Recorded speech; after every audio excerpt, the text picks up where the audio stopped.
Hello everyone, welcome to Everest coaching point. So రీసెంట్గా మనకి live mock test 8 జరిగింది కదండి. అందులో ఉన్న జనరల్ స్టడీస్ క్వశ్చన్స్ ఒకసారి చూసేద్దాం. ఓకే, సో ఫస్ట్ క్వశ్చన్ చూడండి. What is the distance between the goal post in football? So ఫుట్బాల్లో గోల్ పోస్ట్ మధ్యలో డిస్టెన్స్ ఎంత అని అడిగారు క్వశ్చన్లో మనకి, రైట్? ఎస్. సి ఫుట్బాల్ని మనం అబ్జర్వ్ చేసినట్టయితే కనుక, సో మనకి ఈ స్ట్రక్చర్ని గోల్ పోస్ట్ అని పిలుస్తామండి. సో ఈ గోల్ పోస్ట్లో ఈ ఎడ్జెస్ ఉంటాయి కదా, ఇంటర్నల్ ఎడ్జెస్.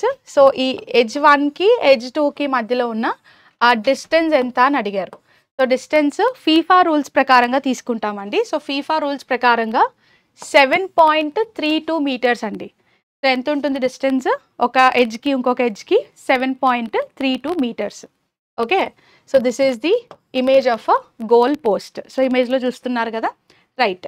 సో ఎప్పుడు కూడా ఈ డిస్టెన్స్ అనేది మనకి 7.32 మీటర్స్ ఉంటే హైట్ అండి. సో హైట్ ఎంత ఉంటుంది? 2.44 మీటర్స్ హైట్ ఉంటుంది.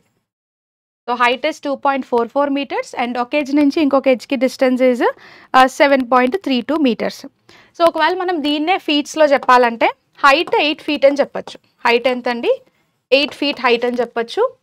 7.32 మీటర్స్ని మనం 24 ఫీట్ అని చెప్పచ్చు. ఓకే, ఫీట్లో చెప్పాలంటే 24 అడుగులు, అలాగే 8 అడుగులు. This is the distance. So distance and height అండి. సో ఇక్కడ అడిగింది డిస్టెన్స్ కాబట్టి 7.32 మీటర్స్ లేదా 24 ఫీట్ ఆప్షన్స్ ఏది ఉంటే అది తెలిస్తే సరిపోతుంది. You will be able to answer this question. Okay, right. Next question. Which state government launched Swayam scheme for youth empowerment? So యూత్ని ఎంపవర్ చేయడానికి స్వయం అనే స్కీమ్ని ఏ రాష్ట్ర ప్రభుత్వం లాంచ్ చేసింది అని అడిగారు. సో ఎవరు లాంచ్ చేశారంటే రీసెంట్గా ఒడిషా గవర్నమెంట్ లాంచ్ చేసింది. సో ఒడిషా గవర్నమెంట్ని మీరు అబ్జర్వ్ చేసినట్టయితే కనుక మనకి ఫిబ్రవరి 2024 అండి. సో రీసెంట్ అంటే ఇయర్ కాదండి, యాక్చువల్గా 2024లోనే ఫిబ్రవరి నెలలో ఈ స్వయం అనే స్కీమ్ని ఒడిషా ప్రభుత్వం లాంచ్ చేసింది. సో ఎందుకు లాంచ్ చేసింది అంటే ఒకటేనండి, ఎవరైతే యూత్ ఉన్నారో వాళ్ళకి ఎంప్లాయ్మెంట్ ఆపర్చునిటీస్ని జనరేట్ చేయడం కోసం. సింపుల్గా చెప్పాలంటే స్టేట్లో ఉన్న అన్ఎంప్లాయిడ్ యూత్ ఎవరైతే ఉన్నారో వాళ్ళకి ఎంప్లాయ్మెంట్ ఆపర్చునిటీస్ని క్రియేట్ చేయడం కోసం ఇది తీసుకొచ్చింది. సో మెయిన్ ఆబ్జెక్టివ్ ఏంటంటే employment creation. So what is the speciality? అసలు ఈ స్కీమ్ యొక్క స్పెషాలిటీ ఏంటి మరి? Very simple. సో ఎవరైతే యూత్ 18 నుంచి 35 సంవత్సరాల వయసు ఉంటుందో, సో 18 to 35 ఇయర్స్ ఏజ్ మధ్యలో ఉంటారు కదండి, ఈ వయసులో ఉన్న యూత్ ఎవరైతే ఉన్నారో వాళ్ళకి వీళ్ళు ఎంప్లాయ్మెంట్ బెనిఫిట్స్ని ప్రొవైడ్ చేయబోతున్నారు. ఎలా ప్రొవైడ్ చేయబోతున్నారు? వీళ్ళకి లోన్స్ ఇస్తారండి. స్వయం ప్రకారంగా ఇంట్రెస్ట్ ఫ్రీ లోన్స్ ఇస్తారు. సో లోన్స్ కూడా బెనిఫిట్తో ఇస్తున్నారు. ఏంటా benefit?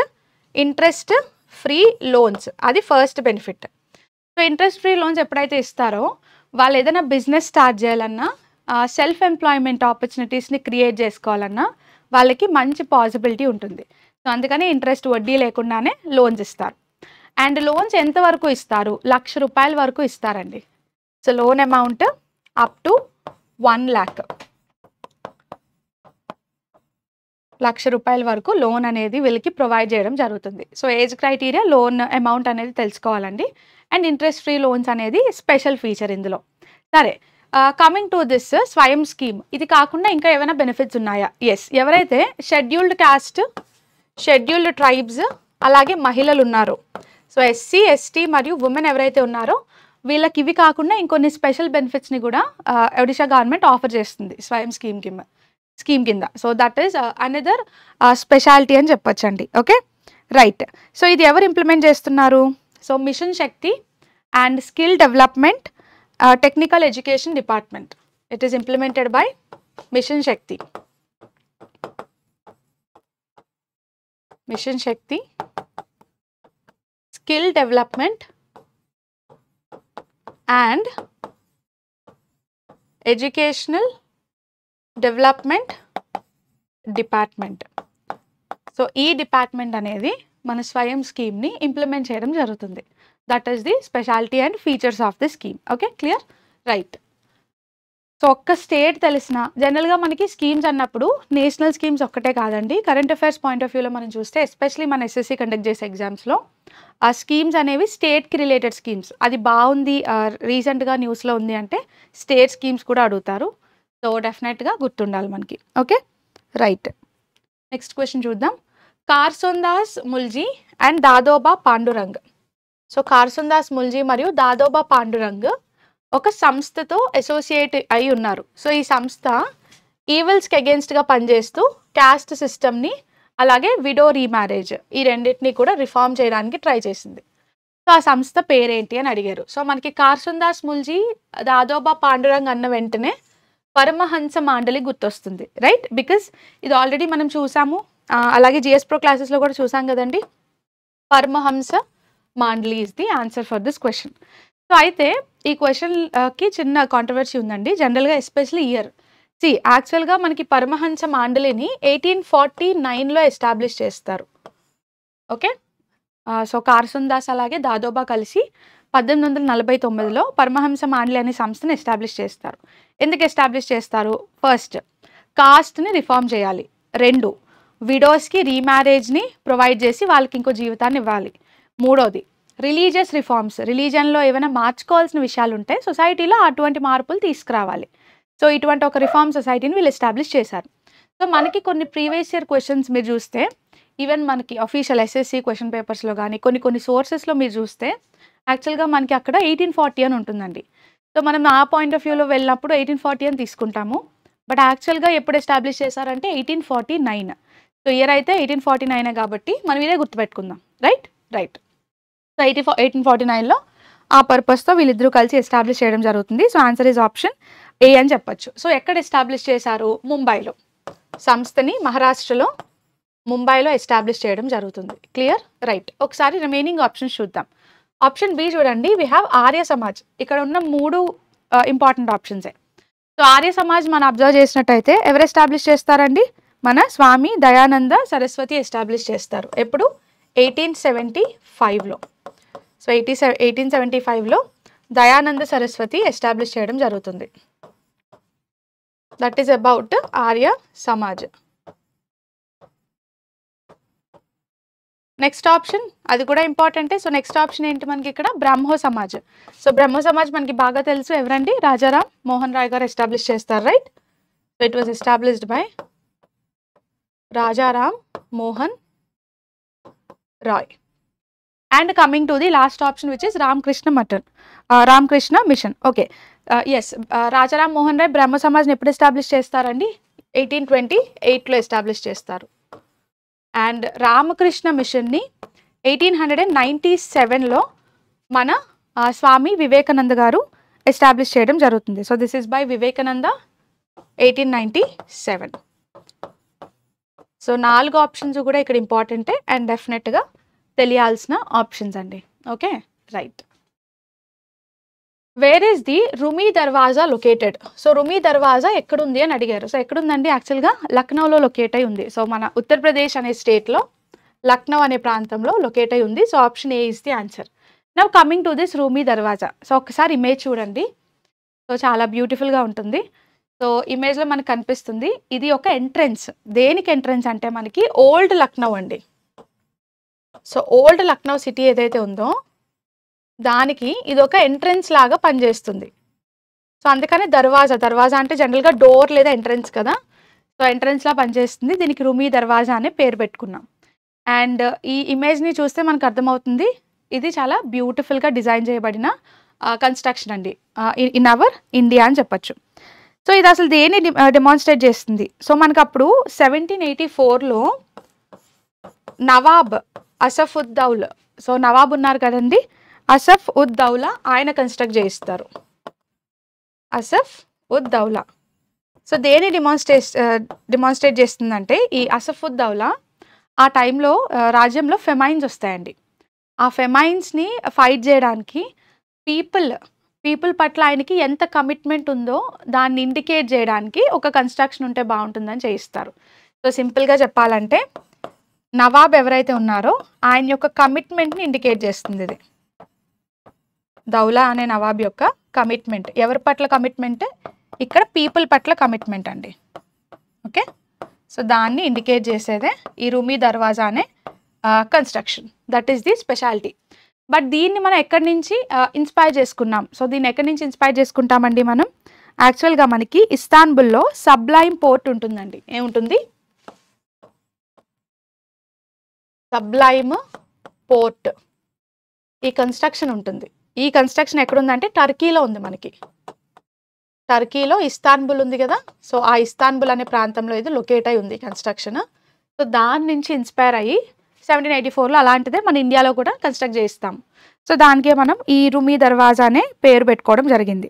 Coming to it's height అండి. సో ఇక్కడ మీరు అబ్జర్వ్ చేస్తే దీని యొక్క హైట్ ఇది 60 అడుగులు ఎత్తండి. ఎంత ఉంది? It is actually 60 feet tall అని చెప్పచ్చు. Okay, right. సో రిమైనింగ్ ఆప్షన్స్లో గ్వాలియర్ అండి. Coming to this Gwalior. So గ్వాలియర్లో బాగా ఫేమస్ ఏంటంటే మనకి గ్వాలియర్ ఫోర్ట్ ఉంది, అలాగే సింధియా హెరిటేజ్. ఇవి చాలా famous. So Gwalior fort and Gwalior అనేది సింధియా హెరిటేజ్కి చాలా ఫేమస్ అండి. Okay okay, let us see Agra. Agra అంటే ఎన్నో కన్స్ట్రక్షన్స్ గుర్తొస్తాయి మనకి. Best example is Taj Mahal, right? So ఆగ్రాలో Taj Mahal is one of the most famous constructions in India అని చెప్పచ్చు. Okay, right. Rangarajan committee is associated with dash. So ఏమడిగారు క్వశ్చన్లో? రంగ్ రాజన్ కమిటీ అనేది దేంతో అసోసియేట్ అయి ఉంది? సో ఆప్షన్స్లో చూడకపోయినా క్లియర్గా మనకి తెలుస్తుంది. It is related to estimation of poverty. So Rangarajan కమిటీని ఎప్పుడు వేశారండి? అసలు కమిటీని 2012లో అపాయింట్ చేస్తాం. ఇండియాలో ఈ కమిటీని 2012లో అపాయింట్ చేస్తాం. కమిటీ రిపోర్ట్ ఎప్పుడు ఇస్తుంది? 2014లో. సో 2014లో రిపోర్ట్ ఇచ్చి మన ఇండియాకి పావర్టీ లైన్ అర్బన్ ఏరియాస్ అయితే ఎంత ఉండాలి, రూరల్ ఏరియాస్ అయితే ఎంత ఉండాలో చెప్తుంది. పావర్టీ లైన్ని అర్బన్ ఏరియాస్లోను రూరల్ ఏరియాస్లోను చెప్తుంది. సో ఈ కమిటీ ప్రకారంగా అర్బన్ ఏరియాస్లో 47 రూపీస్ పర్ డే అండి. పావర్టీ లైన్ అంతా రోజుకి 47 రూపాయలు. రూరల్ ఏరియాస్లో అయితే 32 రూపీస్ పర్ డే. అదే రూరల్ ఏరియాస్లో అయితే రోజుకి 32 రూపాయలు. సో ఇది పావర్టీ లైన్ని అర్బన్కి అయితే 47, రూరల్కి అయితే 32 కింద ఫిక్స్ చేసింది. So compare to our Tendulkar committee. Tendulkar కమిటీతో పోలిస్తే ఇది పావర్టీ లైన్కి కాస్త హయ్యర్ అమౌంట్ ఇచ్చిందని చెప్పొచ్చండి. Okay, that is the speciality of this committee. So per month contributions కూడా మనం చూసుకుంటే ఇక్కడ పర్ మంత్ అర్బన్ ఏరియాస్ అయితే కనీసం 1407 ఉండాలండి. అర్బన్లో ఎంత ఉండాలి? 1407 ఉండాలి. ఇది పర్ మంత్ అర్బన్ ఏరియాస్లో అయితే. సో రూరల్ ఏరియాస్కి ఆబ్వియస్గా తక్కువే ఉంటుంది, which is 972 per month. 972 per month in rural areas. Okay, these are the recommendations given by our Rangarajan committee. So ఈయన ఎవరండి? Former reserve bank of India governor, ఇది మనకి తెలుసు. Now coming to another important committee, estimation of poverty. Last option నుంచే వెళ్దాం మన answer. ఇదే estimation of poverty కోసం మాట్లాడినప్పుడు we can not skip Tendulkar committee. So Tendulkar committee చాలా ఇంపార్టెంట్ అండి. వై? బికాస్ మనకి ఇండియాలో స్టాండర్డ్ పావర్టీ లైన్ అన్నప్పుడు, ఎస్పెషలీ 2011-12కి సంబంధించి స్టాండర్డ్ పావర్టీ లైన్ అన్నప్పుడు జనరల్గా టెండూల్కర్ కమిటీ ఇచ్చిన రికమెండేషన్స్ని కన్సిడర్ చేస్తాం. సో టెండూల్కర్ కమిటీ ఇచ్చిన రికమెండేషన్స్ని మనం అబ్జర్వ్ చేసినట్టయితే ఈయనేం చెప్పాడండి? పావర్టీ లైన్ రూరల్ ఏరియాస్ అయితే 816 రూపీస్ ఉండాలి, అర్బన్ ఏరియాస్ అయితే నెలకి 1000 రూపీస్ ఉండాలి. దాన్ని పావర్టీ లైన్ కింద ఈయన డిసైడ్ చేశాడు. So rural is 816 per month, urban is 1000 rupees per month. And ఎప్పుడు కూడా పావర్టీ ఎస్టిమేషన్స్లో ఏదైనా స్టాండర్డ్ కమిటీ ఉంది అంటే మాత్రం రంగరాజన్ కంటే ఫస్ట్ మనం టెండూల్కర్నే కన్సిడర్ చేస్తామండి. కానీ రెండు ఇంపార్టెంటే. Okay, now coming to the election reforms. So election reforms related committee ఏంటంటే బాగా famous Dinesh Goswami committee. Election reforms అన్న వెంటనే మనకి దినేష్ గోస్వామి కమిటీ గుర్తొస్తుంది, right? Yes. Now coming to educational reforms. So educational reforms అన్నప్పుడు మనకి కోఠారీ కమిషన్ చాలా ఫేమస్ అండి. డెఫినెట్గా గుర్తుండాలి, తెలియాలి. Kothari commission is related to educational reforms. ఫైనల్గా ఎన్వైరన్మెంటల్ ప్రొటెక్షన్ అన్నప్పుడు సుబ్రహ్మణ్యం కమిటీ. ఎన్వైరన్మెంటల్ ప్రొటెక్షన్కి ఫేమస్ కమిటీ ఏంటండి? సుబ్రహ్మణ్యం కమిటీ. సో ఇక్కడ సుబ్రహ్మణ్యం కమిటీ స్పెషాలిటీ ఏంటంటే మనకి ఇండియాలో ఎన్వైరన్మెంట్ని ప్రొటెక్ట్ చేయడానికి ఎన్నో చట్టాలు తీసుకొచ్చాం కదా. సో ఆ ఎన్వైరన్మెంటల్ లాస్ ఏవైతే ఉన్నాయో వాటిని రివ్యూ చేయడం కోసం సుబ్రహ్మణ్యం కమిటీని వేశారు. సో ఎన్వైరన్మెంటల్ ప్రొటెక్షన్ అంటాం కంటే ఎన్వైరన్మెంటల్ లాస్ని రివ్యూ చేయడానికి వేసిన కమిటీ అని చెప్పొచ్చండి. రైట్? ఎస్. సో అన్ని ఆప్షన్స్కి we have a relevant thing. So డెఫినెట్గా గుర్తుండాలండి ఇవి. Okay, right. సో మనం నెక్స్ట్ క్వశ్చన్కి వెళ్ళిపోదాం. Okay, yes. What is the population of rural India as per 2011 census? So 2011 census ప్రకారంగా రూరల్ ఇండియా పాపులేషన్ ఎంత? సో మనకి బాగా తెలుసు 2000 జస్ట్ మినిట్. సో మనకి 2011 సెన్సస్ వెరీ వెరీ ఇంపార్టెంట్ అండి, స్టాండర్డ్ డేటా. సో సెన్సస్ అవ్వచ్చు, లిటరసీ రేట్ అవ్వచ్చు, ఇవన్నీ దాన్ని బట్టే తీసుకుంటాం. సో 2011 సెన్సస్ ప్రకారంగా మనం అబ్జర్వ్ చేస్తే మన ఇండియాలో టోటల్ పాపులేషన్ ఎంత అండి? 1.21 బిలియన్. అది బేసిక్.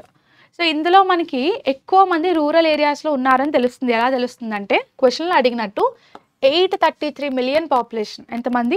833 million population. అప్పటికి కూడా స్టిల్ రూరల్ ఏరియాస్లోనే ఉన్నారు. మరి అర్బన్ ఏరియాస్లో ఎంతమంది ఉన్నారు? 377 మిలియన్. ఓకే, 377 మిలియన్ పాపులేషన్ ఏమో అర్బన్ ఏరియాస్లో ఉన్నారు. సో టోటల్ 1.21 బిలియన్ అనే పాపులేషన్ని మనం 100% కింద కన్సిడర్ చేస్తే, ఓకే, సో రూరల్ ఏరియాస్లో 377 అంటే ఎంత పర్సెంట్ అని చెప్పొచ్చు అండి? సో ఆబ్వియస్గా మనం 31.16% అని చెప్పొచ్చు. సో రూరల్ ఏరియాస్లో 31.16% ఆఫ్ ది పాపులేషన్ ఉంటే అర్బన్ ఏరియాస్లో 68.84% పాపులేషన్ ఉన్నారు. రైట్? ఎస్, 68.84% అర్బన్ ఏరియాస్లోనే ఉన్నారు. That is the speciality of 2011 census. So still అప్పటికి కూడా అర్బన్ పాపులేషన్ తక్కువ, రూరల్ పాపులేషన్ ఎక్కువ అని మనకు అర్థమవుతుంది. And coming to overall literacy rate. So మనకి టోటల్ లిటరసీ రేట్ తీసుకుంటే ఇండియాలో ఎంత ఉందండి? 74.04%. 2011 సెన్సస్ ప్రకారంగా మనకు ఇప్పటికి 2021 సెన్సస్ అవ్వలేదు కాబట్టి ఇంపార్టెంట్ అంతే. 74.04% is the total literacy rate of India అని చెప్పొచ్చు. అదే child sex ratio. So child sex ratio ఎంత అండి? 919 is the child sex ratio. Right? So రెగ్యులర్గా చూసావే. Okay. Which of the following is an example of green algae? So 4 options ఇచ్చి green ఆల్గేకి example ఏంటో ఐడెంటిఫై చేయమన్నారు. ఇక్కడ ఆప్షన్స్లో ఒక్కొక్క ఆప్షన్ చూద్దాం. ఫస్ట్ ఆప్షన్ చూడండి, లామినేరియా. సి లామినేరియా అన్నప్పుడు it is related to family of brown algae అండి. బ్రౌన్ ఆల్గేకి ఎగ్జాంపుల్ అది brown algae. Now coming to sargassum. Sargassum is the best example of brown algae. So మనకి brown ఆల్గేకి ఏదైనా best example ఉందంటే that is sargassum. Option C chlamydomonas. So chlamydomonas is an example of green algae.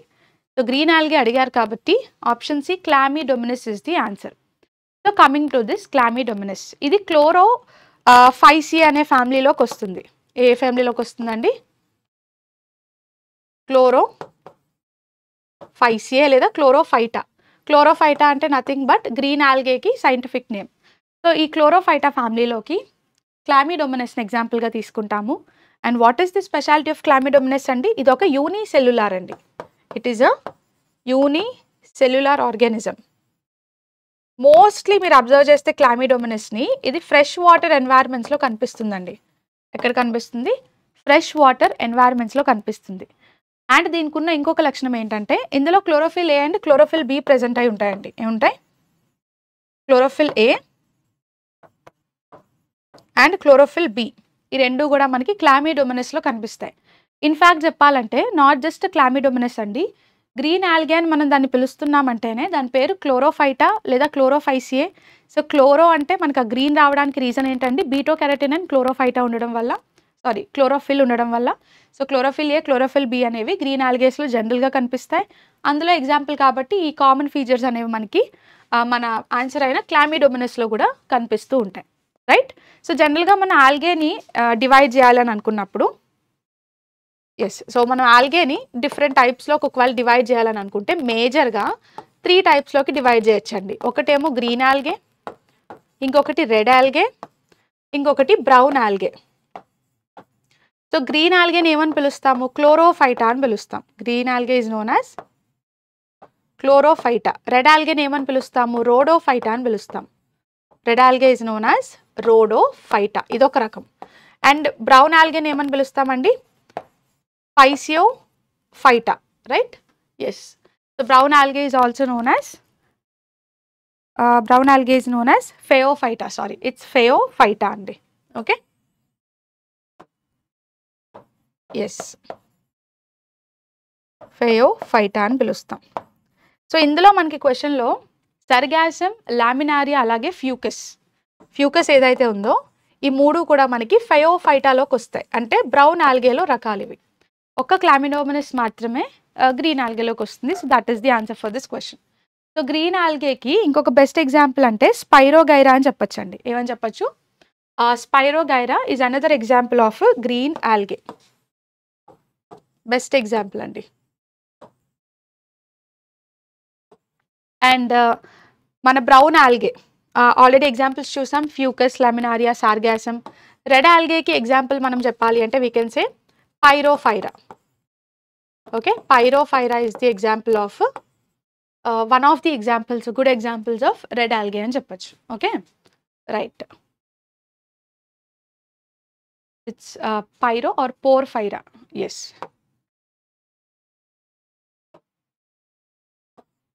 Called as por లేదా pyo. Okay, fine. Next, what is the zone between Arctic Circle and North Pole? Arctic Circle మరియు North Pole మధ్యలో zone ఏమంటామండి? ఎప్పుడు కూడా poles అలాగే Arctic Circle లేదా poles అలాగే Antarctic Circle మధ్యలో జోన్ ఉంటే అది ఎక్స్ట్రీమ్ కూల్ జోన్ అండి. దాన్ని ఫ్రీజిడ్ జోన్ అంటాం. సో మనం మొత్తం ఎర్త్ని మనం డివైడ్ చేసినప్పుడు క్లైమాటిక్ జోన్స్ కింద డివైడ్ చేయొచ్చండి. ఎలా డివైడ్ చేయొచ్చు? మొత్తం మన భూమిని రకరకాల క్లైమాటిక్ జోన్స్ కింద డివైడ్ చేయొచ్చు. ఈ రకరకాల క్లైమాటిక్ జోన్స్ కింద మనం ఎలా డివైడ్ చేస్తామంటే అవి ట్రాపిక్స్ మధ్యలో ఉన్నాయా, ట్రాపిక్ లేదా ఆర్క్టిక్ అండ్ అంటార్క్టిక్ సర్కిల్ మధ్యలో ఉన్నాయా, లేదా అంటార్క్టిక్ సర్కిల్ పోల్స్ మధ్యలో ఉన్నాయా అన్న బేసిస్ మీద. సో అది ఎలా చేస్తాం? సో ఫస్ట్ ఒకసారి ఇమేజ్ని కేర్ఫుల్గా చూడండి. ఇక్కడ ఇమేజ్ని కేర్ఫుల్గా చూసినప్పుడు the 0 degrees latitude it is known as equator. ఇది మనకు ఆల్రెడీ తెలుసు. 23.5 degrees నార్త్ లాటిట్యూడ్ని ట్రాపిక్ ఆఫ్ క్యాన్సర్ అంటాం. ఇక్కడ 23.5 degrees సౌత్ లాటిట్యూడ్ని మనం చెప్పాలంటే ట్రాపిక్ ఆఫ్ క్యాప్రికాన్ అని పిలుస్తాం. అండ్ ఇక్కడ మనం అబ్జర్వ్ చేసినట్టయితే ఇమేజ్లో ఏదైతే టెంపరేట్ ట్రాపిక్ ఆఫ్ క్యాన్సర్ మరియు ట్రాపిక్స్ రెండు, ట్రాపిక్ ఆఫ్ క్యాన్సర్ మరియు ట్రాపిక్ ఆఫ్ క్యాప్రికాన్ మధ్యలో ఉంటుందో దాన్ని టారిడ్ జోన్ అంటామండి. ఏమంటాం? టారిడ్ జోన్ అంటాం. సో నార్థన్ హెమిస్ఫియర్లో ఉంటే నార్త్ టారిడ్ జోన్ అవుతుంది, దక్షిణం సదర్న్ హెమిస్ఫియర్లో ఉంటే సౌత్ టారిడ్ జోన్ అంటుంది. సో ఆ జోన్ అనేది టారిడ్ అవ్వాలి అంటే దేని మధ్యలో ఉండాలండి? సింపుల్గా ట్రాపిక్స్ మధ్యలో ఉండాలి. It should be between tropics. Simple. Next, ఇప్పుడు ఇదే ఇక్కడ ట్రాపిక్స్ మధ్యలో చూసేసాము. ట్రాపిక్స్ కాకుండా మనం అబ్జర్వ్ చేసినట్టయితే మనకి ఆర్కిటిక్ సర్కిల్ ఉంటుంది, అలాగే అంటార్క్టిక్ సర్కిల్ ఉంటుంది. సో ఏ జోన్ అయితే ట్రాపిక్స్కి మరియు సర్కిల్స్కి మధ్యలో ఉంటుందో దాన్ని టెంపరేట్ జోన్ అంటాం. సో సింపుల్గా చెప్పాలంటే ఒక జోన్ని మనం టెంపరేట్ జోన్ అని ఎప్పుడు పిలవగలమండి? అది ట్రాపిక్ ఆఫ్ క్యాన్సర్కి మరియు ఆర్కిటిక్ సర్కిల్కి మధ్యలో ఉండాలి, లేదా ట్రాపిక్ ఆఫ్ క్యాప్రికాన్కి మరియు అంటార్క్టిక్ సర్కిల్కి మధ్యలో ఉండాలి. సో సర్కిల్కి ట్రాపిక్కి మధ్యలో ఉంటే దాన్ని ఏమంటామండి? టెంపరేట్ జోన్ అని పిలుస్తాం. అండ్ ఫైనల్గా we are left with this poles. So ఇక్కడ మనకి ఆర్కిటిక్ సర్కిల్ ఎలా అయితే ఉందో నార్త్లో నార్థన్ పోల్ ఉంటుంది, కింద సదర్న్ పోల్ ఉంటుంది.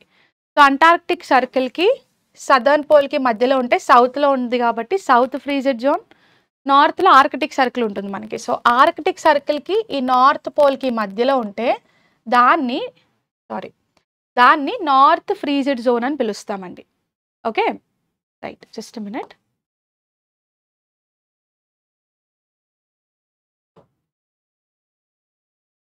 యెస్. సో, ఇలా చూసుకున్నప్పుడు మనకి క్వెషన్‌లో అడిగింది జస్ట్ మినిట్.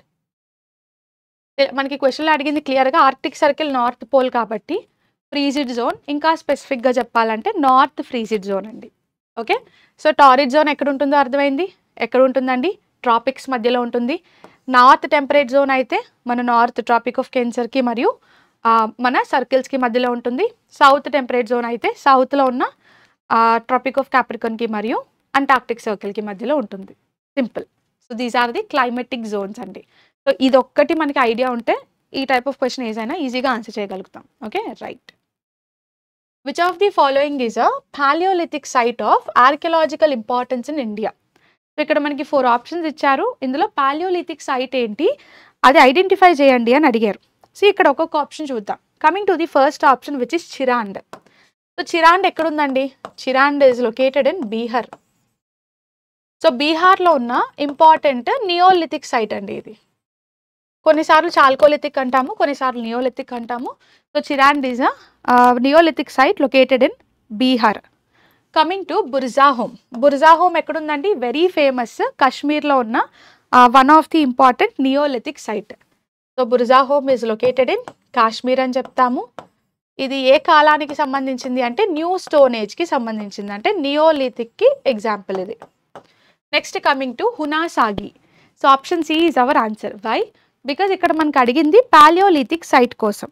అండ్ ఈ హునాసాగి ఏదైతే ఉందో ఇది పాలియోలిథిక్ సైట్స్లో one of the best examples అండి. That to it is a lower paleolithic site. Lower paleolithic site ఇది. ఇది ఎక్కడ లొకేట్ అయి ఉంది? కర్ణాటకలో వెరీ ఫేమస్ ఇది. Right. So, it is located in Karnataka.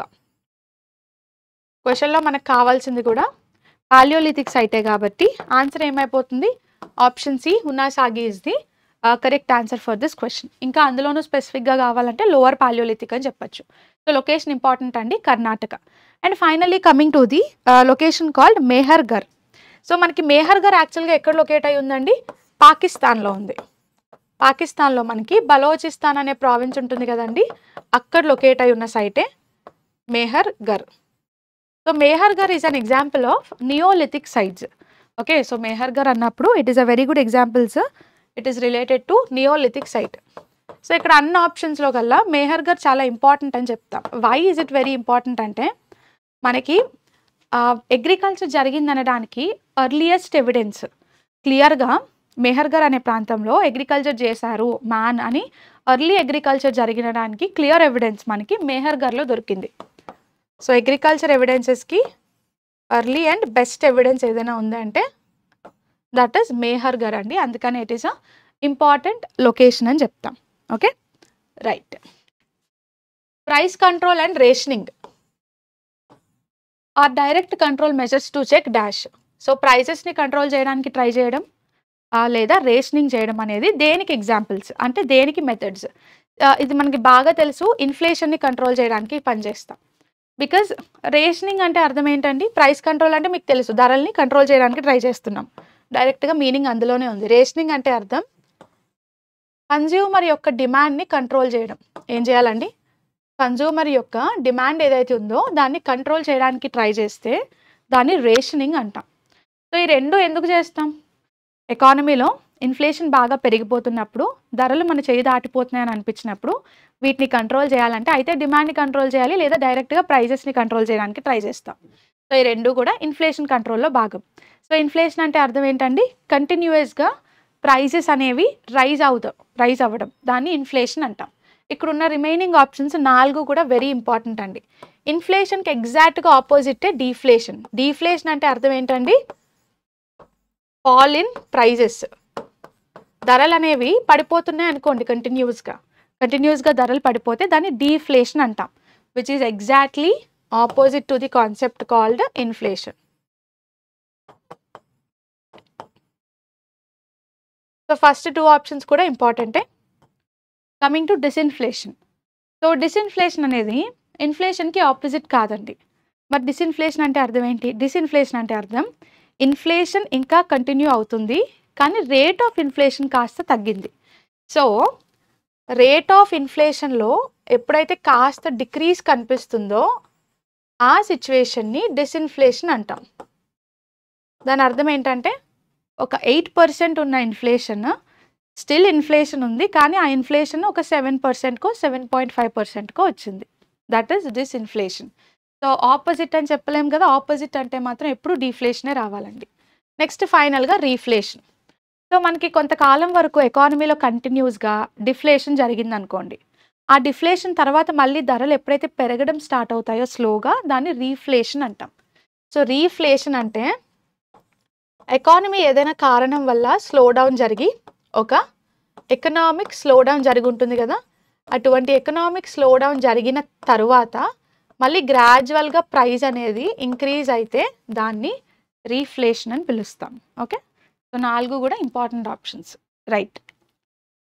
Who described the preamble of Indian constitution as the political horoscope of Indian constitution? So మన ప్రియాంబుల్ని రాజ్యాంగానికి political horoscope అన్నారు. సో ఒక మనిషి యొక్క లైఫ్ కోసం ఏదైనా తెలుసుకోవాలంటే ఎలా అయితే జాతకం చూస్తారో, అదేవిధంగా మన ఇండియన్ కాన్స్టిట్యూషన్ యొక్క సారాంశం తెలుసుకోవాలంటే రాజ్యాంగంలో ప్రియాంబుల్ని చూడండి అంటున్నారు. సో ఇలా దీన్ని బ్యూటిఫుల్గా డిస్క్రైబ్ చేసిన పర్సన్ ఎవరు అని అడిగారు. సో ఎవరు డిస్క్రైబ్ చేస్తారండి? KM Munshi. So Kanaiyalal Maneklal Munshi, KM Munshi గారు పొలిటికల్ హారోస్కోప్ కింద మన కాన్స్టిట్యూయెంట్ అసెంబ్లీలో దీన్ని పిలవడం జరుగుతుంది. Coming to other option which is Thakur Das Bhargava. ఈయన ప్రియాంబుల్ని soul of the Indian constitution అన్నారు. ఏమన్నారండి? సోల్ ఆఫ్ ఇండియన్ కాన్స్టిట్యూషన్గా డిఫైన్ చేశారు. అండ్ ఎన్ఏ పాల్కీవాలా, ఈయన డిస్క్రిప్షన్ కూడా చాలా బ్యూటిఫుల్గా ఉంటుంది, ఎందుకంటే ఈయన ప్రియాంబుల్ని identity card of Indian constitution, so constitution యొక్క ఐడి కార్డు మన ప్రియాంబుల్ అని చెప్పారు. ఎవరండి? ఎన్ఏ పాల్కీవాలా గారు. కమింగ్ టు ఠాకూర్ దాస్ భార్గవ్ గారు సోల్ ఆఫ్ ది కాన్స్టిట్యూషన్ అని చెప్పారు.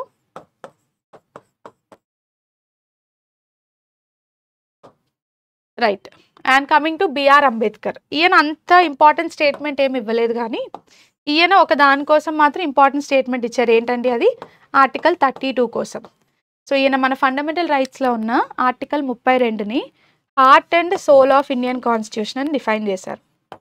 Heart and soul of Indian constitution కింద డిఫైన్ చేయడం జరిగింది వ్రిట్ జ్యూరిస్డిక్షన్ని. Okay, right. సో ఇక్కడ గివెన్ ఆల్ ఆప్షన్స్ అండ్ అన్ని స్టేట్మెంట్స్ కూడా ఇంపార్టెంట్ అండి. Okay, right. Which of the following types of crops are sown at the beginning of monsoon?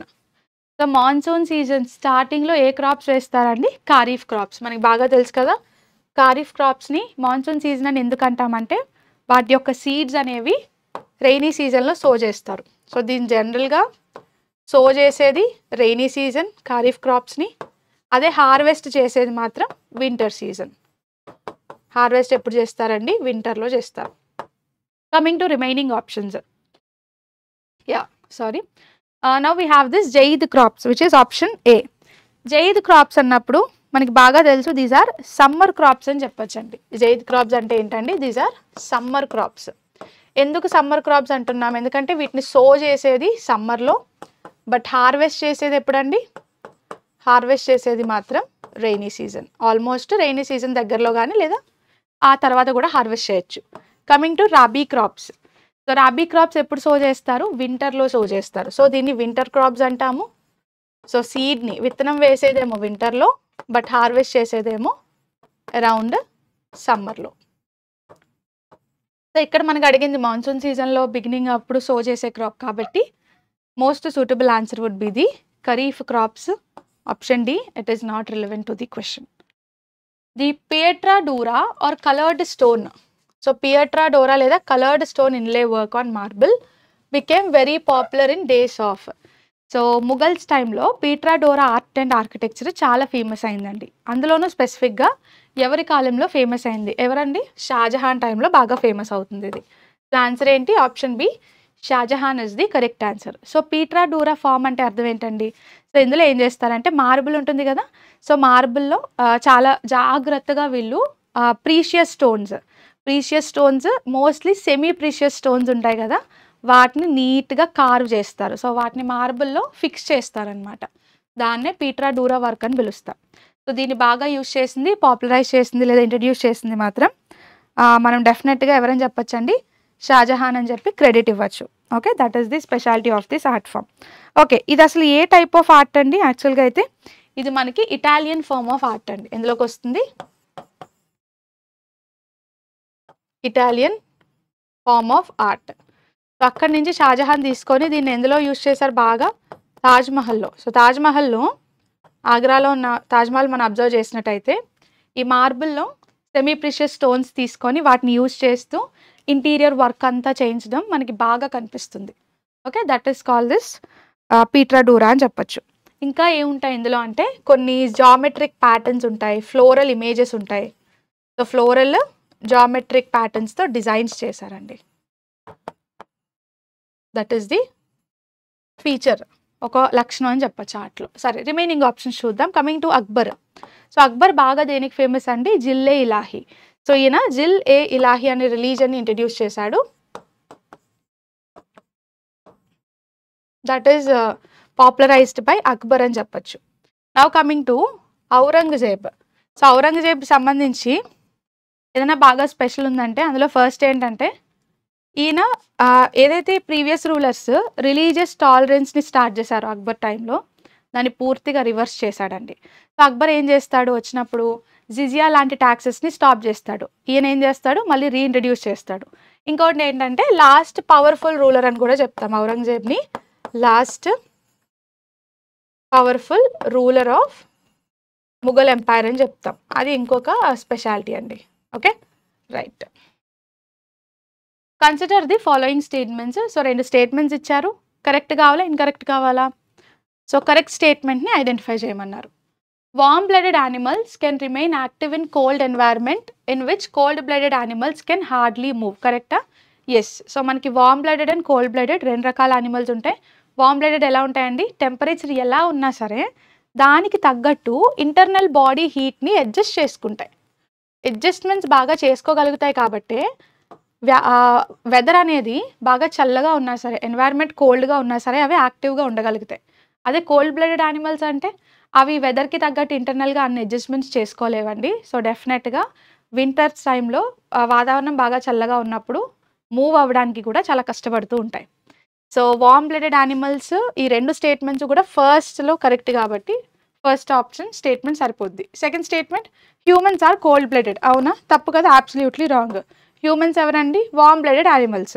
So humans warm blooded animals కాబట్టి second statement తప్పు. So answer ఏమైపోద్ది? Option A 1 only is the correct answer for this question.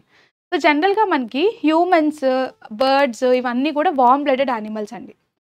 Cold blooded animals అన్నప్పుడు ఎక్కువగా ఏమొస్తాయండి మనకి? Cold blooded అన్నప్పుడు mostly మనకి reptiles, కొన్ని రెప్టైల్స్ వస్తాయి అండ్ యాంఫిబియన్స్ వస్తాయి మోస్ట్లీ అండి. Okay, right. వాట్ ఈస్ మియాన్ కి తోడి in Hindustani music? So Hindustani మ్యూజిక్లో ఈ మియాన్ కి తోడి అంటే ఏంటి? నథింగ్ అండి. మియాన్ కి తోడి అంటే ఇది ఒక రాగం. What is it? It is a raag. The answer is option B. ఈ మియాన్ కి తోడి రాగ్ అసలు ఎవరిది? మనకి అక్బర్ కోర్ట్లో నవరత్న్స్ ఉండేవాళ్ళు. నవరత్న్స్లో we have this Tansen. So ఈ తాన్సేన్ ఏం చేస్తారంటే ఎర్లీ అవర్స్లో, లైక్ మార్నింగ్ అవర్స్లో ఈ మియాన్ కి తోడి అనే రాగాన్ని పెర్ఫామ్ చేస్తూ ఉండేవాళ్ళు. సో అక్కడి నుంచే మనం ఈ మియాన్ కి తోడి అనే రాగాన్ని తీసుకోవడం జరిగింది. అక్కడి నుంచే ఇది పాపులరైజ్ అయిందండి. సో సింపుల్గా చెప్పాలంటే మియాన్ తాన్సేన్కి సంబంధించిన ఒక రాగం అండి. What is his name? Is మియాన్ Tansen. So ఆయన ఒరిజినల్ నేమ్ అది కాదు. ఆయన ఒరిజినల్ నేమ్ ఏంటి? రామ్తను పాండే. తాన్సేన్ అనే పేరు అక్బర్ ఇస్తారు. ఈ మియాన్ తాన్సేన్ అనే పేరు ఆయన యొక్క రాగం వలన మియాన్ తాన్సేన్ అనే పేరు వస్తుంది. సో ఆ మియాన్ తాన్సేన్కి సంబంధించిందే ఈ మియాన్ కి తోడి అనే రాగం. సో ఇది ఒక మెలోడియస్ ఫ్రేమ్వర్క్ అని చెప్పచ్చు. ఒకవేళ ఆప్షన్స్లో ఇలాగా రాగం అని ఇవ్వకపోతే మెలోడియస్ ఫ్రేమ్వర్క్ అని కూడా మనం దీన్ని డిస్క్రైబ్ చేయొచ్చండి. సో ఎప్పుడు పాడేవారు ఈయన? మార్నింగ్ అవర్స్లో ఈయన పాడడం మనకి కనిపిస్తుంది. Okay, right. Now coming to this chhand. So chhand అనేది మనకి ఛందస్ ఎందులో వస్తుందండి? పోయట్రీ లేదా పోయమ్స్లో ఈ ఛందస్ అనేది వస్తుంది. కీర్తన్స్ అనేవి జనరల్గా మనకి డివోషనల్ మ్యూజిక్కి సంబంధించినవండి. కీర్తన్స్ దేనికి సంబంధించినవి? డివోషనల్ మ్యూజిక్కి సంబంధించినవని చెప్పచ్చు. అండ్ ఫైనల్గా మన దగ్గర ఉన్న option tanam. So this tanam is related to Carnatic music. So మనకి సౌత్ ఇండియాలో కార్నాటిక్ మ్యూజిక్ డెవలప్ అయింది కదా, ఈ కార్నాటిక్ మ్యూజిక్లో కొన్ని ఇంప్రవైజేషన్స్ చేస్తారు కదండి, అలా చేసే ఇంప్రవైజేషన్స్ని తానం అని పిలుస్తాం. Improvisation is known as tanams. Okay right. So ఇక్కడ అన్ని ఆప్షన్స్ కూడా అయితే లిటరేచర్కి లేదంటే మ్యూజిక్కి ఇలా వీటికి సంబంధించిన ఆప్షన్స్ అండి. Okay right. Who was India's flag bearer at the Paris Olympics 2020? So 2020 Paris Olympicsలో 2024 Paris Olympicsలో ఇండియాస్ ఫ్లాగ్ బేరర్ ఎవరు? సో 2024లో ఎవరండి? We have seen that is none other than Sharath Kamal.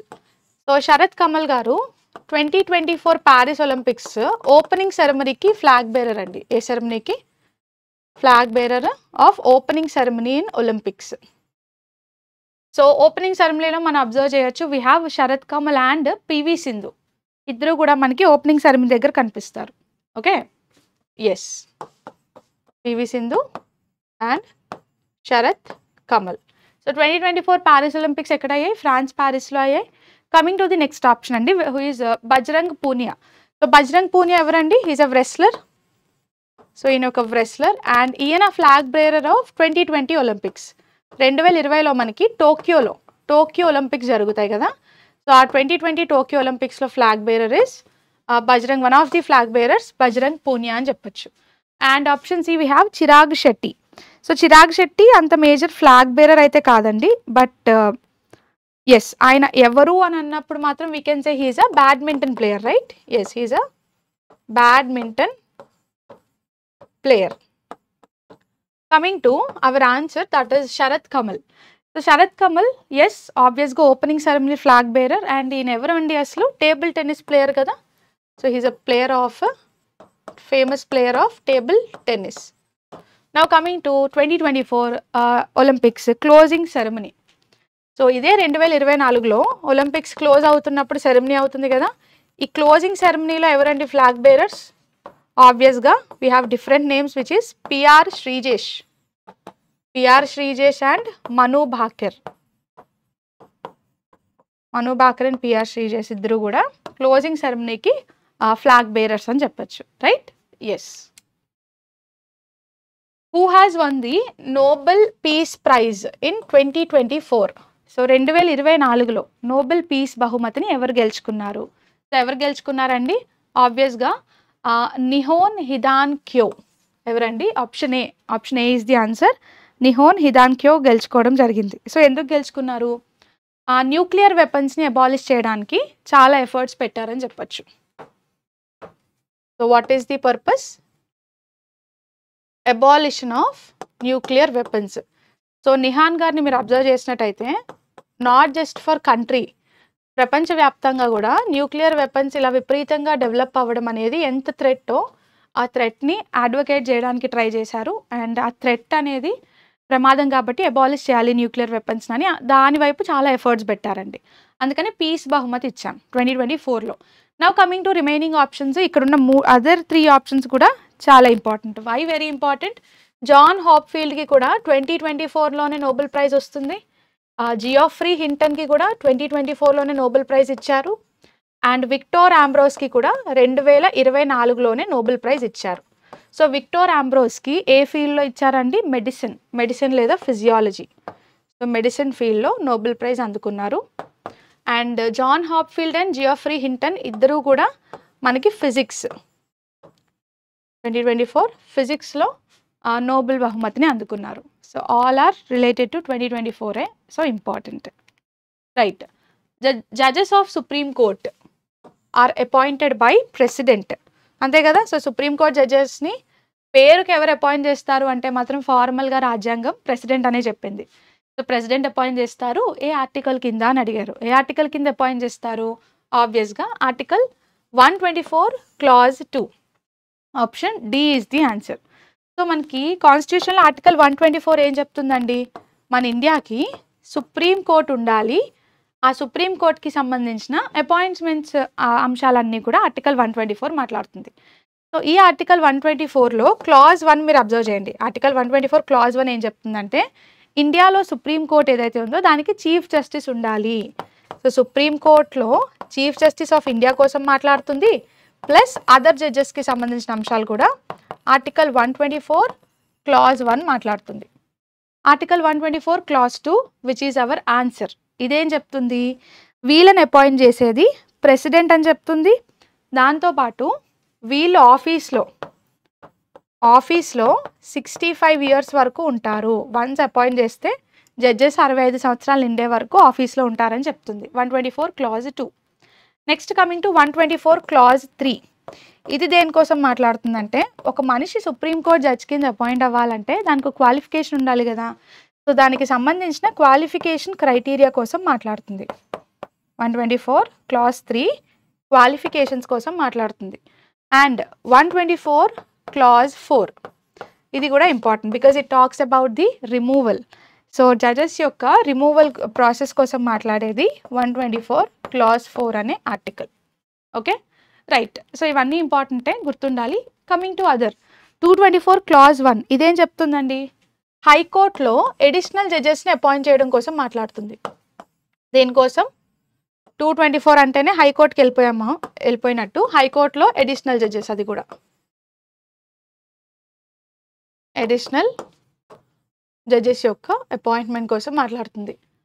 Article 217 ఇది దేనికోసం మాట్లాడుతుంది? ఇది హైకోర్టులో జరిగే అపాయింట్మెంట్స్ కోసం. సో, 224 క్లాజ్ 1 ఏమో అడిషనల్ జడ్జెస్ కోసం మాట్లాడితే, నార్మల్గా హైకోర్టు జడ్జెస్ యొక్క అపాయింట్మెంట్ కోసం మాట్లాడితే 217.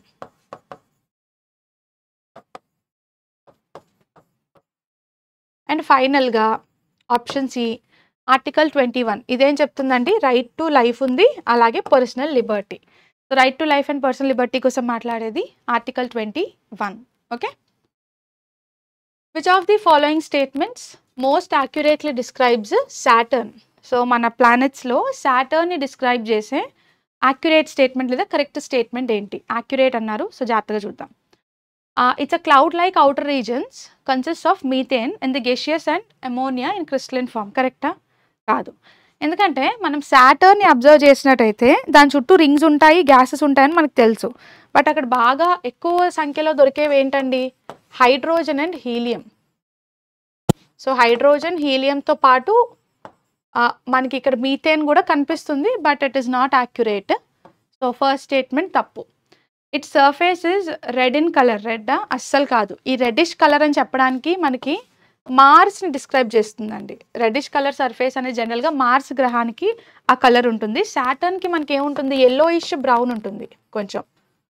సాటర్న్ కలర్ అబ్జర్వ్ చేస్తే సర్ఫేసెస్లో ఎల్లోయిష్ బ్రౌన్ కలర్ కనిపిస్తుంది. సో, ఇది కూడా wrong statement. It is a gas giant. అవునా? ఎస్, ఇది చాలా పెద్ద జెయింట్ అండి. అండ్ గ్యాస్తోనే తయారు చేయబడింది, అదే ఫామ్ చేశారు. Mostly of hydrogen and helium. అవునా? ఎస్, హైడ్రోజన్ అండ్ హీలియంతో ఫామ్ అయిన గ్యాస్ అది. డెన్సిటీ వాటర్ కన్నా తక్కువ. Absolutely correct. సో, స్టేట్మెంట్లో ఉన్న 3 పార్ట్స్ కూడా, ఫస్ట్ ఏమో గ్యాస్తో ఉన్న జెయింట్ అన్నారు, గ్యాస్తో ఫామ్ అయిన giant correct. Hydrogen helium, yes, hydrogen హీలియంతో ఫామ్ అయింది. డెన్సిటీ ఎలాగండి? వాటర్ కన్నా తక్కువ డెన్సిటీ ఉంటుంది. సో, 3 కరెక్ట్ కాబట్టి option C is the correct answer for this question. సరే, ఇంకొకటి చూద్దాం. It was the 7th planet discovered in the solar system. కరెక్టా? చాలా చాలా తప్పు. ఎందుకంటే మనకి డిస్కవర్ చేయబడిన 7th ప్లానెట్ యురేనస్ అండి. యురేనస్ సోలార్ సిస్టంలో డిస్కవర్ చేయబడిన 7th ప్లానెట్. మరి సాటర్న్ అనేది ఎప్పటి నుంచో ఉంది. ఎప్పటి నుంచి అంటే మనకి ఏన్షియంట్ టైమ్స్ నుంచి కూడా, ఏన్షియంట్ ఎరా నుంచి కూడా సాటర్న్ మనకి నేక్డ్ ఐకే కనిపిస్తుంది. ఎందుకు అంటే ఇది మనకి సోలార్ సిస్టమ్ మొత్తంలో 2nd లార్జెస్ట్ ప్లానెట్, రైట్? అంతే కదండి. ఎంటైర్ సోలార్ సిస్టంలోనే 2వ అతిపెద్ద ప్లానెట్ ఏదైనా ఉందంటే అది సాటర్నే. కాబట్టి ఎప్పుడో ఏన్షియంట్ టైమ్స్ నుంచి కూడా అది కనిపిస్తుందండి. ఏదో 7th డిస్కవర్డ్ ప్లానెట్ కాదు. Uranus is the 7th discovered planet. Okay, so అన్ని options clear. Consider the following statements regarding Hoysala temple architecture. So, Hoysala temple ఆర్కిటెక్చర్కి సంబంధించిన correct statement. Hoysala temples were constructed in Vesara style. కరెక్టా? Absolutely correct. So Hoysala temple ఆర్కిటెక్చర్ని మీరు observe చేయండి. ఇది కాస్త నగరా స్టైల్లో నగరా టెంపుల్ ఆర్కిటెక్చర్, కాస్తేమో ద్రవిడ టెంపుల్ ఆర్కిటెక్చర్, ఈ రెండింటి యొక్క కాంబినేషన్స్లోనే కట్టించినట్టు ఉంటాయి. సో హొయస్లా డైనాసిటీకి సంబంధించిన ఆర్కిటెక్చర్ ఇది. Temples are laid out in star like pattern. అవునా? Absolutely correct. సో ఎస్పెషలీ ఈ హాలెబీడు దగ్గర ఉన్న హొయస్లా టెంపుల్స్ని మనం అబ్జర్వ్ చేసినట్టయితే దీని ప్యాటర్న్ కూడా మనకి స్టార్ లాగే కనిపిస్తుంది. They have plain walls with no carvings. అవునా? కాదు, కార్వింగ్స్ చాలా ఎక్కువ ఉంటాయి. హొయస్లా టెంపుల్స్లో ఉన్న స్పెషాలిటీ ఏంటంటే అసలు ప్లెయిన్ వాల్స్ ఎక్కడ కనిపిస్తాయండి? చాలా అందంగా ఎన్నో కార్వింగ్స్, ఎన్నో sculptures. So there are many carvings with beautifully sculptured walls. So అలాంటి కార్వింగ్స్ ఉన్నప్పుడు ప్లెయిన్ వాల్స్ అనడమే కంప్లీట్లీ రాంగ్ అండి. So third one wrong. 1 and 2 is the answer. So option A, 1 and 2 only is the correct answer for this question. Especially Vesara style అన్నప్పుడు గుర్తుపెట్టుకోండి, ఇక్కడ హొయసలా అన్నప్పుడు వేసరా అంటేనే నగర ద్రవిడ కాంబినేషన్ అని మనకు తెలుసు, 2 ఫీచర్స్ ఉంటాయి. ఇక్కడ హొయసలా అన్నప్పుడు క్లియర్గా మనకి ఎక్కువగా ద్రవిడ ఆర్కిటెక్చర్, దాంతోపాటు కర్ణాటకలో డెవలప్ అయిన ఆర్కిటెక్చర్ ఇన్ఫ్లుయెన్స్, కొంచెం నగర ఇలా కనిపిస్తుందండి. కాంబినేషన్స్లో ఉంటుంది ఆర్కిటెక్చర్. ఓకే, ఇమేజెస్ ఒకసారి చూడండి. Which type of lens is used to correct near sightedness? So near సైటెడ్నెస్ని కరెక్ట్ చేయడానికి యూజ్ చేసే లెన్స్ ఏంటి?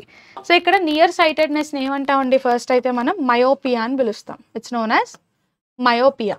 సో ఈ కండిషన్లో ఏం జరుగుతుంది? ఫస్ట్ ఆఫ్ ఆల్ నియర్ సైటెడ్నెస్లో మీకు దగ్గరగా ఉన్న ఆబ్జెక్ట్స్ క్లియర్గా కనిపిస్తాయి.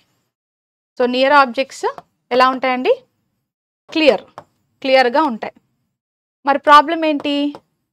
ఏవైతే దూరంగా ఉంటాయో ఆబ్జెక్ట్స్ అవి చూసినప్పుడు విజన్ బ్లర్ అవుతుంది. సో ఫార్ ఆబ్జెక్ట్స్ దగ్గర విజన్ బ్లర్ అయిపోతుంది, బ్లర్డ్ విజన్ ఉంటుందండి. సో దాన్ని నియర్ సైటెడ్నెస్ లేదా మయోపియా అని పిలుస్తాం. సో ఈ మయోపియాని కరెక్ట్ చేయాలంటే ఏ లెన్స్ యూజ్ చేయాలి అనేది క్వశ్చన్. ఏ లెన్స్ యూజ్ చేస్తామండి? యాక్చువల్గా కాన్కేవ్ లెన్స్ యూజ్ చేస్తాం. కమింగ్ టు కాన్వెక్స్ లెన్స్, ఇదెందుకు వాడతాము? ఆబ్వియస్గా కాన్వెక్స్ లెన్స్ని మనం హైపర్ మెట్రోపియా కరెక్ట్ చేయడానికి వాడతాం. ఏం కరెక్ట్ చేయడానికి? హైపర్ మెట్రోపియా కరెక్ట్ చేయడానికి. సో హైపర్ మెట్రోపియా కండిషన్లో ఏం జరుగుతుంది? హైపర్ మెట్రోపియాకు ఉన్న ఇంకొక పేరు ఏంటండి?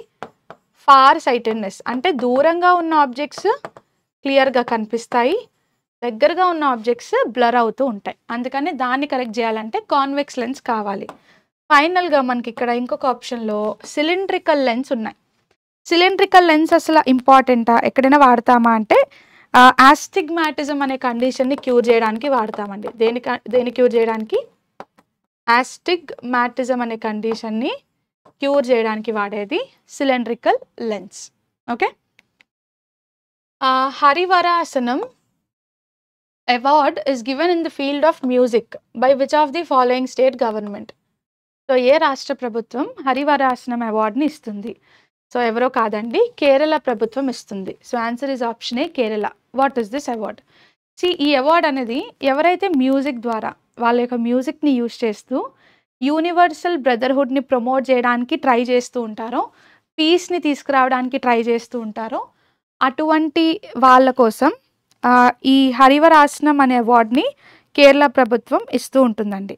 సో దీన్ని యాక్చువల్గా మీరు అబ్జర్వ్ చేసినట్టయితే 2012లో స్టార్ట్ చేస్తారండి. ఎప్పటి నుంచి స్టార్ట్ అయింది? 2012లో. ఎవరి కోసం?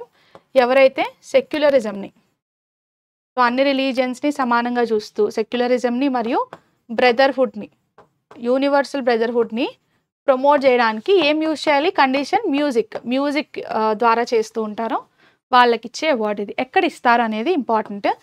జనరల్గా ఇది మనకి శబరిమల టెంపుల్ దగ్గర ఆరిజిన్ అయిందండి. ఎందుకంటే ఈ మ్యూజిక్ ఏదైతే ఉందో హరివరాసనం అనే మ్యూజిక్ శబరిమల టెంపుల్లో యూజ్ చేస్తారు దీన్ని.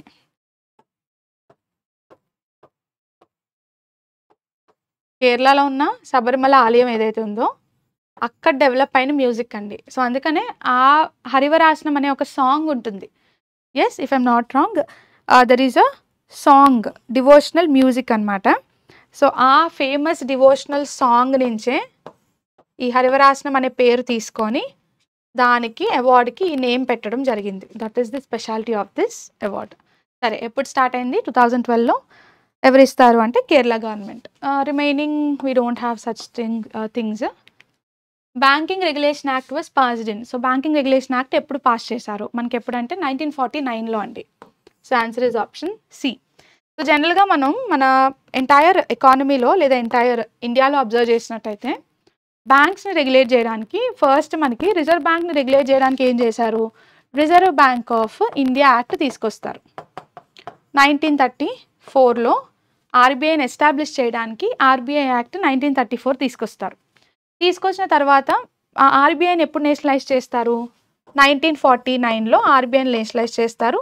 చేశాక ఆర్బీఐ కిందకి మన మనీ మార్కెట్ బ్యాంకులన్నీ దాని కంట్రోల్లోకి వస్తాయి. ఆర్బీఐ కంట్రోల్ చేస్తూ ఉంటుంది. కానీ అప్పుడెప్పుడో తీసుకొచ్చిన చట్టంతో ఆర్బీఐ ఎంతవరకు కంట్రోల్ చేయగలదు. సో ప్రాపర్గా ఒక ఫ్రేమ్వర్క్ ఉండాలి. ఒక చట్టం ద్వారా ఇండియాలో ఉన్న పబ్లిక్ సెక్టార్ బ్యాంక్స్ని, ప్రైవేట్ సెక్టార్ బ్యాంక్స్ని అన్నిటినీ కంట్రోల్ చేయడం కోసం ఏం చేశారంటే బ్యాంకింగ్ రెగ్యులేషన్ యాక్ట్ని 1949లో తీసుకొచ్చారండి. సో అన్ని రకాల బ్యాంక్స్ని కూడా కంట్రోల్ చేయొచ్చు దీంతో. That is the speciality of this act. So ఇది కాకుండా we have another act which is called companies act అండి. ఇంకొక యాక్ట్ ఏంటండి, కంపెనీస్ యాక్ట్. సో ఇది గుర్తుపెట్టుకోండి, 1956లో వస్తుంది. ఇది ఎందుకు తీసుకొచ్చారు, బ్యాంకుల్ని కంట్రోల్ చేయడానికి reserve bank of India act ఉంది, బ్యాంకింగ్ రెగ్యులేషన్ యాక్ట్ ఉంది. మరి కంపెనీలు కంట్రోల్ చేయాలంటే ఇంకో చట్టం కావాలి. అందుకని కంపెనీస్ యాక్ట్ 1956ని అలాగే మళ్ళీ 2013లో కొత్త కంపెనీస్ యాక్ట్ని తీసుకొచ్చారు. 1956, 2013 ఈ రెండు కూడా చాలా ఇంపార్టెంట్ యాక్ట్స్ అని చెప్తామండి. Okay right. Coming to options, yes 1999. So ఇక్కడ ఆప్షన్స్లో 1999 చూడండి. 1999లో వెరీ ఇంపార్టెంట్ అండి, foreign exchange management act, FEMA. Foreign ఎక్స్చేంజ్ని ఎప్పుడు కంట్రోల్ చేయడమే కాదు, మేనేజ్ చేయాలి అంటే కాస్త లిబరల్గాను ఉండాలి, కాస్త రెస్ట్రిక్ట్ చేసేలాగా రెండు రకాలుగాను ఉండాలి అని చెప్పి ఫారెన్ రెగ్యులేషన్ యాక్ట్ ప్లేస్లో ఫారెన్ ఎక్స్చేంజ్ మేనేజ్మెంట్ యాక్ట్ తీసుకొచ్చారు, which is known as FEMA. So 1999 అది కూడా చాలా ఇంపార్టెంట్ అని చెప్తామండి. Okay right. Which of the following gases is filled in soft drinks. So soft డ్రింక్స్లో ఏ గ్యాస్ని నింపుతారండి, carbon dioxide. So answer is option A, CO2 which is carbon dioxide. So soft డ్రింక్స్లో జనరల్గా మనకి ఆ ఫిజీ ఫీలింగ్ ఇవ్వడం కోసం వాటికి ఆ ట్యాంగీ టేస్ట్, ఒక ట్యాంగీ టేస్ట్ని ఇవ్వడం కోసం ఏం చేస్తారంటే, అండ్ అవి ఎప్పుడు చూసినా ఫ్రెష్గా అనిపించాలి అని చెప్పి ఆ ఫ్రెష్గా అనిపించే సైకలాజికల్ ఫీలింగ్ మనకి ఇవ్వాలని చెప్పి సాఫ్ట్ డ్రింక్స్లో కార్బన్ డైఆక్సైడ్ని ఫిల్ చేస్తూ ఉంటారు. Okay now coming to oxygen. Oxygen జనరల్గా మనకి ఎక్కువగా ఎక్కడ వాడతారండి, మెడికల్ పర్పసెస్లో. ఓకే మెడికల్ డిపార్ట్మెంట్స్ లేదా మెడికల్ పర్పస్లో ఆక్సిజన్ ఎక్కువగా వాడుతూ ఉంటారు. అండ్ హైడ్రోజన్కు ఉన్న స్పెషాలిటీ ఏంటంటే ఇది హైలీ ఫ్లేమబుల్, రైట్. హైడ్రోజన్ అన్నప్పుడు మనకి ఫస్ట్ గుర్తొచ్చేది highly flammable. Ya it's not related to the question.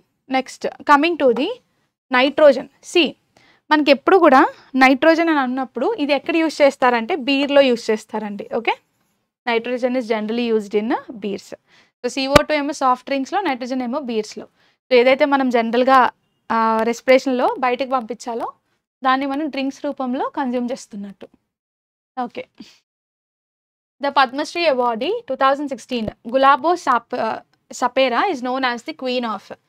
So Gulabo Sapera గారికి 2016లో ఆవిడ యొక్క ఫోక్ డాన్స్కి కాంట్రిబ్యూషన్స్కి గాను పద్మశ్రీ అవార్డు మన ప్రభుత్వం ఇచ్చిందండి. సో అవార్డు 2016లో వచ్చింది, దట్ ఈస్ క్లియర్. ఆవిడ పేరు గులాబో సపేరా, అది కూడా క్లియర్. కమింగ్ టు ఆవిడ్ని క్వీన్ అని పిలుస్తారు ఒక పర్టికులర్ డాన్స్ ఫామ్కి. సో ఏంటది, it is nothing but Kalbelia. She is known as queen of Kalbelia dance. So ఆబ్వియస్గా ఐడియా ఉంది మనకి. So option C is the answer. నా కమింగ్ టు చారీ అవ్వచ్చు, భవాయి అవ్వచ్చు, కచ్చిగోడి అవ్వచ్చు, ఇవన్నీ ఎక్కడండి డాన్స్ ఫామ్స్, ఆబ్వియస్గా మన రాజస్థాన్కి రిలేటెడ్ డాన్స్ ఫామ్స్ అని చెప్పచ్చు. రాజస్థాన్లో ఉన్న ఫోక్ డాన్సెస్ అండి ఇవన్నీ కూడా. ఆప్షన్లో ఇచ్చిన 4కి 4 folk dances, very very popular dances. And ఏ స్టేట్కి సంబంధించిన అంటే Rajasthan. Even coming to our Kalbelia which is the answer. So Kalbelia అనేది కూడా ఇక్కడ మనం అబ్జర్వ్ చేస్తే ఇది ఎక్కడి నుంచి వచ్చింది అంటే ఇది కూడా రాజస్థాన్లో కాల్బేలియా కమ్యూనిటీ దగ్గర పుట్టిందండి. ఓకే ఎక్కడి నుంచి పుట్టింది, కాల్బేలియా కమ్యూనిటీ ఉంది ట్రైబ్ అనమాట. సో ఇన్ఫ్యాక్ట్ ఈవిడ కూడా ఎవరైతే గులాబో సపేరా గారు ఉన్నారో she also belongs to Rajasthan. రాజస్థాన్లో కాల్బేలియా ట్రైబ్స్లో జన్మించారు ఆవిడ కూడా. ఈ కాల్బేలియా డ్యాన్స్ అనేది కూడా కాల్బేలియా ట్రైబ్ నుంచే ఆరిజిన్ అయిన డ్యాన్స్. సో ఆబ్వియస్గా she is known as the queen of the dance. And ఈ కాల్బేలియా డ్యాన్స్ స్పెషాలిటీ ఇంకొకటి ఏంటంటే సర్పెంట్ డ్యాన్స్ అండి. బాడీ మూమెంట్స్ ఎలా ఉంటాయంటే ఒక సర్పెంట్స్ మూవ్ అవుతే ఎలా ఉంటుందో సేమ్ అటువంటి బాడీ మూమెంట్స్ ఉంటాయి డ్యాన్స్లో. That is the speciality of this dance. So remaining dances కూడా రాజస్థాన్. సో ఎక్కువ వరి అవ్వడానికి ఏం లేదు ఇక్కడ. Right, okay. సో అన్ని క్వశ్చన్స్ కంప్లీట్ చేసుకున్నామండి. సో మీరు చేయాల్సింది రెండే. ఫస్ట్ ఎక్స్ప్లెనేషన్ అయిపోయిన వెంటనే మన పీడిఎఫ్ అప్లోడ్ చేస్తాము, డిస్క్రిప్షన్లోనే ఉంటుంది, రివైజ్ చేసేసేయండి. అండ్ ఆఫ్టర్ యూ రివైజ్ ఒక 10 minutes రికాల్ చేసుకోవడానికి ట్రై చేయండి, అంతే. That is what you need to do. And మనకి ఎగ్జామ్కి 1 month కన్నా తక్కువ టైం ఉంది. So I hope you're preparing well. All the best for your examinations. So మీకు డెఫినెట్గా నచ్చినట్టయితే మీ లైక్స్ రూపంలో, కమెంట్స్, అలాగే సబ్స్క్రిప్షన్ రూపంలో తెలపండి. I hope it is being helpful for you. And thank you very much అండి.